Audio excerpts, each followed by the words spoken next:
Bismillahirrahmanirrahim. Assalamualaikum warahmatullahi wabarakatuh.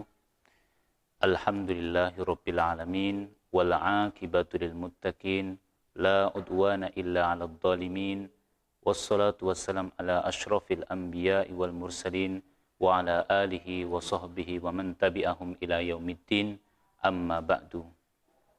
Qala Allah Ta'ala ya ayyuhalladzina amanu taqullaha haqqa tuqatih wala tamutunna illa wa antum muslimun.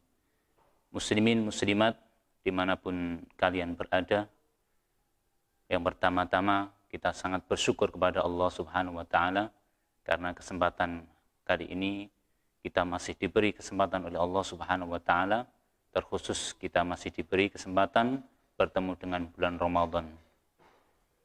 Karena bulan Ramadan itu sendiri mempunyai keutamaan yang sangat banyak, yang sangat besar.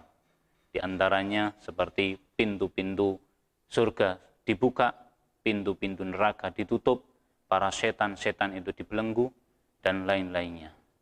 Bahkan keutamaan bulan Ramadan disebutkan, yaitu tidak ada nama bulan yang disebutkan dalam Al-Quran kecuali seperti bulan Ramadan. Ini tanda bahwa bulan Ramadan itu mempunyai keutamaan yang tersendiri. Muslimin, muslimat, mudah-mudahan senantiasa dalam perlindungan Allah Subhanahu wa Ta'ala. Kita perlu tahu apa sebabnya bulan Ramadan itu dimuliakan oleh Allah, tidak seperti di bulan-bulan yang lainnya. Ternyata Allah Subhanahu wa Ta'ala sudah menjawab dalam surat Al-Baqarah ayat 185. Dikatakan oleh Allah Subhanahu wa Ta'ala, Syahrul Ramadan alladzi unzila fihil Qur'an, bahwa bulan Ramadan itu diturunkan Al-Quran. Artinya apa? Artinya apapun yang terkait dengan Al-Quran itu dimuliakan oleh Allah. Ketika nanti 10 hari akhir lebih dimuliakan oleh Allah daripada hari-hari yang lain di bulan Ramadan. Ada satu hari lagi di 10 hari yang akhir itu dimuliakan oleh Allah lagi, yaitu malam Qadar. Tidak seperti hari-hari yang lainnya, dibandingkan satu malam yang lebih baik daripada 1000 bulan itu. Dan tidak hanya bulan Ramadan saja yang dimuliakan oleh Allah. Ternyata semua yang terkait dengan Al-Quran itu semuanya dimuliakan oleh Allah. Seperti halnya para malaikat itu jumlahnya sangat banyak.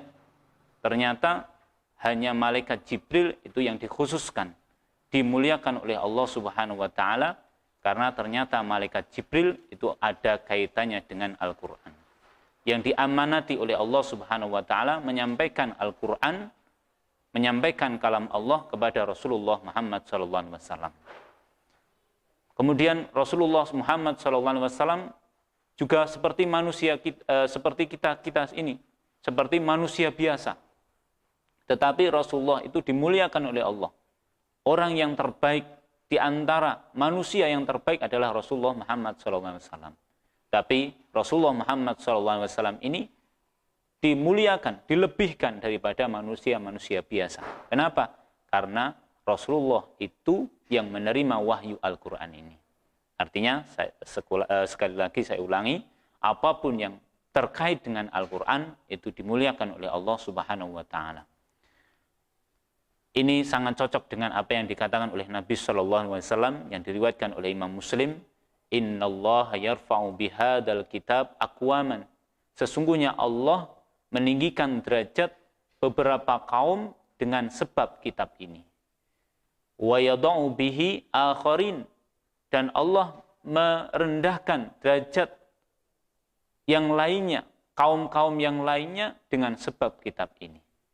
Artinya dengan sikap kita apa, sikap seseorang itu bagaimana kepada Al-Quran.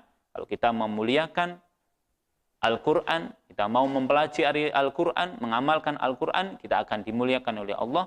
Tapi sebaliknya, kita tidak mau belajar Al-Quran, menghinakan Al-Quran, bahkan tidak mau mengamalkan Al-Quran, bisa jadi kita akan dihinakan oleh Allah Subhanahu wa Ta'ala. Maka dari itu, kami mengajak diri saya sendiri khususnya, dan semuanya, kaum muslimin, muslimat, kalian berada, dimanapun berada, mari kaitkanlah dengan Al-Quran. Hidup kita kaitkanlah dengan Al-Quran. Kalau ingin keluarga kita dimuliakan oleh Allah, keluarga kita kaitkan dengan Al-Quran. Harta kita ingin dimuliakan oleh Allah, maka kaitkanlah harta kita itu dengan Al-Quran. Negara kita, wahai para penguasa, kalau ingin dimuliakan oleh Allah, maka negara ini hendaklah kita kaitkan dengan Al-Quran. Maka kalau kita tidak mau mau dengan Al-Quran, tidak mau mengamalkan Al-Quran, sebaliknya kata Allah Subhanahu wa taala dalam surat Toha, dikatakan oleh Allah, "Wa man a'rada 'an dzikri fa innalahu ma'isyatan dhanka." Barang siapa yang berpaling dari peringatanku, Al-Quran, maka baginya itu kehidupan yang sempit. Hidupnya akan sempit, meskipun kelihatannya kaya, kelihatannya longgar, tetapi hakikatnya dia itu sempit dalam hatinya. Wa nahsyuruhu yaumal qiyamati a'ma, dan dia nanti akan dikumpulkan oleh Allah dalam keadaan buta. Qala rabbi lima hasyartani a'ma. Dia berkata, wahai Rabbku, kenapa engkau mengumpulkan aku dalam keadaan buta? Wa qad kuntu basira, dan dulu kami ini bisa melihat. Ketika di dunia masih bisa melihat. Qala kadzalik, Allah menjawab, seperti itulah. Atatka ayatuna, datang ayat-ayat kami kepada kamu, fanasitaha, lalu melupakannya. Fakadzalika yauma tunsa, maka hari ini kamu juga dilupakan. Itulah ya kehinaan yang akan diterima oleh orang-orang yang menghinakan Al-Quran, yang berpaling dari Al-Quran, tidak mau dengan Al-Quran. Itulah mungkin menjadi renungan kita, kenapa alasan Allah memuliakan bulan Ramadan daripada bulan-bulan yang lain, ternyata ada kaitannya dengan Al-Quran. Maka sekali lagi, mari kita kaitkan hidup kita dengan Al-Quran, supaya kita hidup di dunia ini dan lebih-lebih di akhirat kita dimuliakan oleh Allah Subhanahu wa taala, sang penguasa langit bumi semesta alam ini. Akhirnya aqulu qauli hadza astaghfirullahi wa lakum walhamdulillahi rabbil alamin. Wassalamualaikum warahmatullahi wabarakatuh.